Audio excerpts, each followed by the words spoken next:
श्री बरदा परम पूज्य पद आचार्य देवी चतुर्देव श्रीपद पंकज तले मोर भक्तिपूत प्रणाम।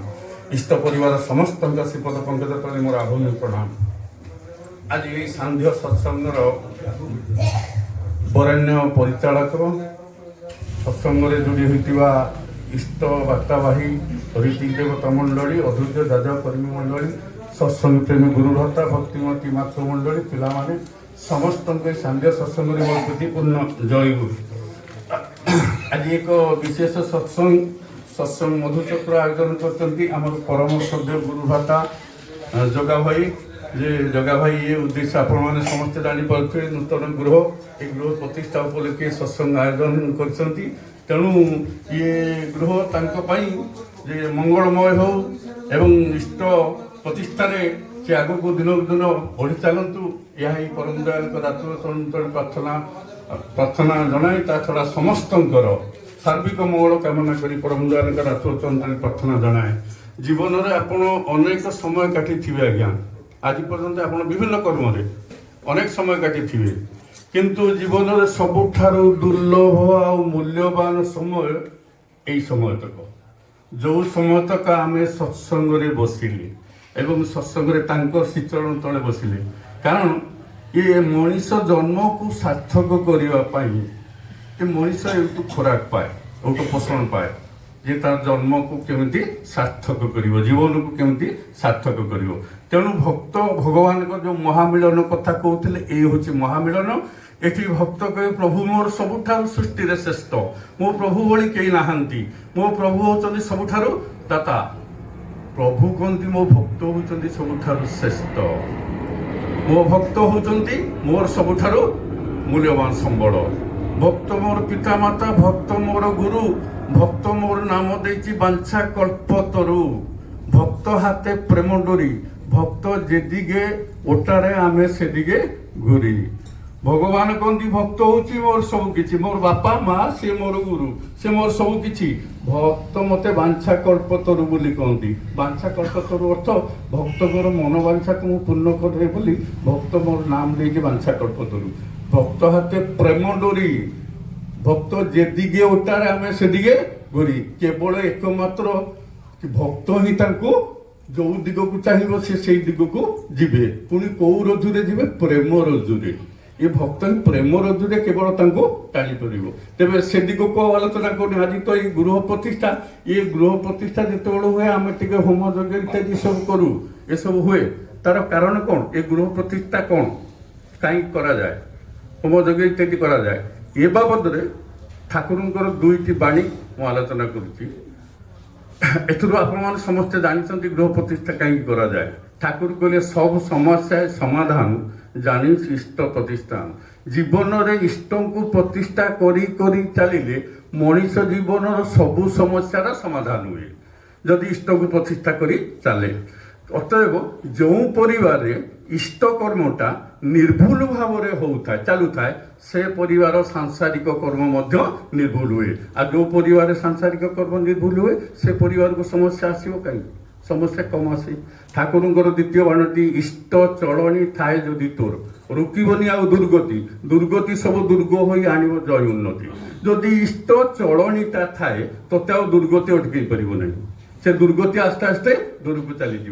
अतएव आमर घर प्रतिष्ठार उद्देश्य या समस्या न आसू रोग शोक दुख ये सब न आसू दुर्गति न आसू परिवार लोक सुख शांति रुहतु ये सब तेणु वास्तविक गृह प्रतिष्ठा है इष्ट प्रतिष्ठा या वास्तव अर्थ है इष्ट गृह प्रतिष्ठा गृह रे इष्ट प्रतिष्ठा हेले ये करबा आमर सार्थक हो। बहुत दिन तले गोटे कथाटे पढ़ी बहु वर्ष तले कथाटा भी मन पड़ती से टिके आलोचना कर दूसरी यूरोप महादेश गोटे देश थाए से जर्मनी की फ्रांस मोर मन पड़नी ठीक भाव में तार राजधानी गोटे चर्च तैयारी है गोटे देशर राजधानी चर्च तैयारी होती केते बड़ न हो विराट बड़ चर्च तैयारी है जो दिन विग्रह प्रतिष्ठा उत्सव हम लक्ष लक्ष लोक समावेश हम गोटे देश राजधानी होती लक्ष लक्ष लोक समावेश हम समावेश है से दिन विग्रह प्रतिष्ठा हम जीसस क्राइस्ट चर्च तैयारी से दिन से समावेश कौन कारणवशत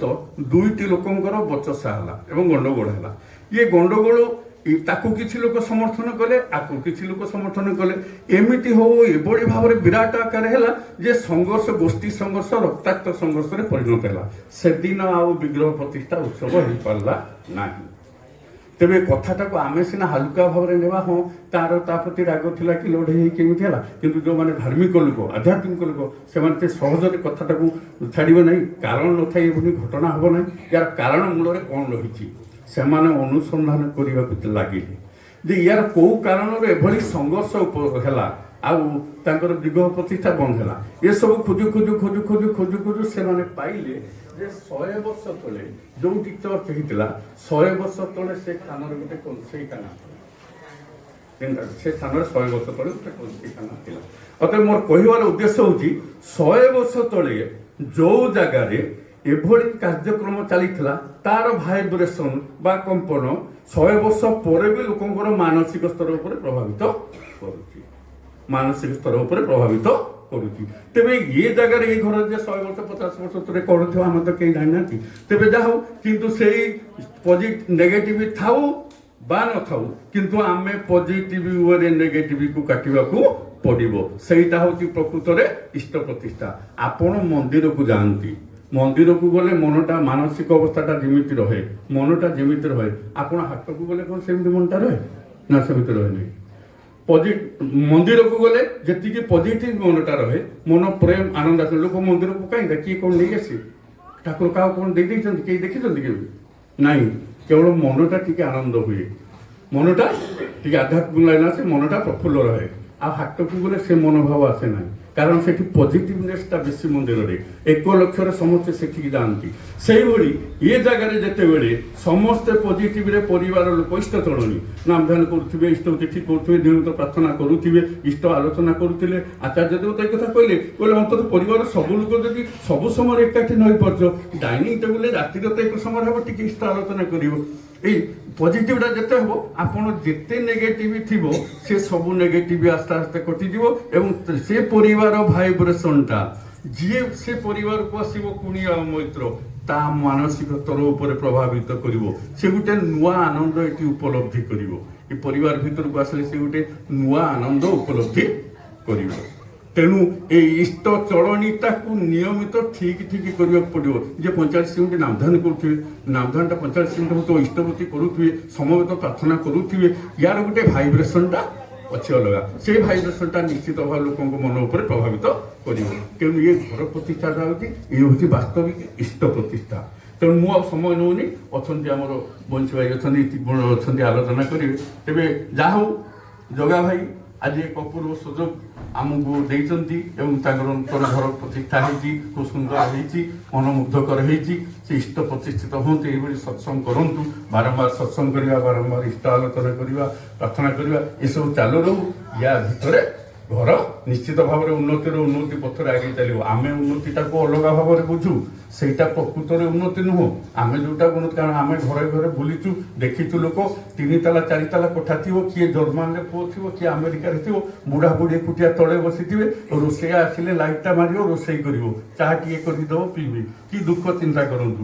ସେଇ ଦୁଃଖଟା ଆମମାନଙ୍କ ଭିତରେ ନ ହଉ, କାରଣ ସତ୍ସଙ୍ଗୀ ମାନେ ଜାଣିଛନ୍ତି ବାପା ମା କ'ଣ, ଆମେ ବାପା ମା କ'ଣ ଜାଣୁ। ଆଉ ଧର୍ମର ଗ୍ଲାନି ହଉ, ଏଠି ତ ଧର୍ମରେ ଗ୍ଲାନି ହଉନି, ଧର୍ମର ବିପକ୍ଷ ବାହାନ ଆମର ଆଚରଣଟା ତ୍ରୁଟିପୂର୍ଣ୍ଣ ହେଇଯାଇଛି। ଆମେ ପିତାମାତାକୁ ଅବହେଳା କରୁଛୁ, ପିତାମାତାକୁ ଅବହେଳା କରୁଛନ୍ତି, ଏଇଟା ସର୍ବଶ୍ରେଷ୍ଠ। ପୂର୍ବତନ ଗାଁରେ ଆପଣମାନେ ଗାଁ ଗହଳି ସବୁ ଦେଖିବେ, ସବୁ ଥିବେ ଗ୍ରାମ ଦେବତୀ ମନ୍ଦିର ଥିଲା, ପ୍ରତି ଗାଁରେ ଗ୍ରାମ ଦେବତୀ ମନ୍ଦିର। ଏଇ ଗ୍ରାମ ଦେବତୀ କ'ଣ? ଗ୍ରାମ ଦେବତୀ କ'ଣ? ଗ୍ରାମ ଦେବତୀ ମାନେ ମାଙ୍କୁ ପୂଜା ଆରାଧନା, ମାନେ ଘରର ମାଙ୍କୁ ଆମେ ପୂଜା ଆରାଧନା କରୁନାହାନ୍ତି। କାଠ ପାଷାଣ ତରୁଲତା ସେଠି ବୁଝନ୍ତି ମନ କଥା, ସେଇଠି ପୂଜା କରିଦେଲେ, ଇଆଡ଼େ ମା ଯାଇ ଦରାଶ୍ରମରେ ରହିଲେ, ମାଙ୍କୁ ନେଇ ଦରାଶ୍ରମ ରଖିଲେ, ଇଆଡ଼େ ଦେବାଦେବୀ ଉପାସନାରେ ବ୍ୟସ୍ତ ରହିଲେ। ଆଜ୍ଞା, ଯୋଉ ମାଟା ଗର୍ଭରେ 10 ମାସ ରଖିଥିଲା, ସ୍ଥାନ ଦେଇଥିଲା, ଗର୍ଭରେ 10 ମାସ ରଖି ବଢ଼େଇଥିଲା, ସିଏ ଯେତେବେଳେ ଜନ୍ମ ହେଲା ସେଇ ପିଲାଟା, ସିଏ ବଢ଼ିକି ଯେତେବେଳେ ବିରାଟ ବଡ଼ କୋଠା ବାଡ଼ି କଲା, ସେଇ 10 ମାସ ଗର୍ଭରେ ରଖିଥିବା ମାଟା ପାଇଁ ତା କୋଠାରେ ଜାଗା ନାହିଁ। ସେ ଯାଇ ଯଦାଶ୍ରମ ରହିବ। ଏଇ ହେଉଛି ଆମର ଧର୍ମର ଆଚରଣ ବା ମାନସିକତା। ତେବେ ଯାହା ହଉ ଅଛନ୍ତି ଯେ ବିଶେଷ ଭାବରେ ଆଲୋଚନା କରିବେ। ଏଇଭଳି ସୁନ୍ଦର ଯଦି ସେୟଜନକୁ ମାନି ଗୁରୁଜନମାନଙ୍କୁ ପିତାମାତାକୁ ଭକ୍ତି କରି ଚାଲେ ସେ ପରିବାର ନିଶ୍ଚୟ ଉନ୍ନତିରୁ ଉନ୍ନତି ପଛରେ ଚାଲିବ। ମୁଁ ଆଉ ବିଶେଷ ସମୟ ନ ନେଇ ମୋର କଥା ଶେଷ କରିବା ପୂର୍ବରୁ ପୁଣି ଥରେ ଜଗା ଭାଇ ତାଙ୍କ ପରିବାର ସମସ୍ତଙ୍କର ସାର୍ବିକ ମଙ୍ଗଳ କାମନା କରି ପରମ ଦୟାଙ୍କର ପ୍ରାର୍ଥନା ଜଣାଏ। ଜୟ ଗୁରୁ।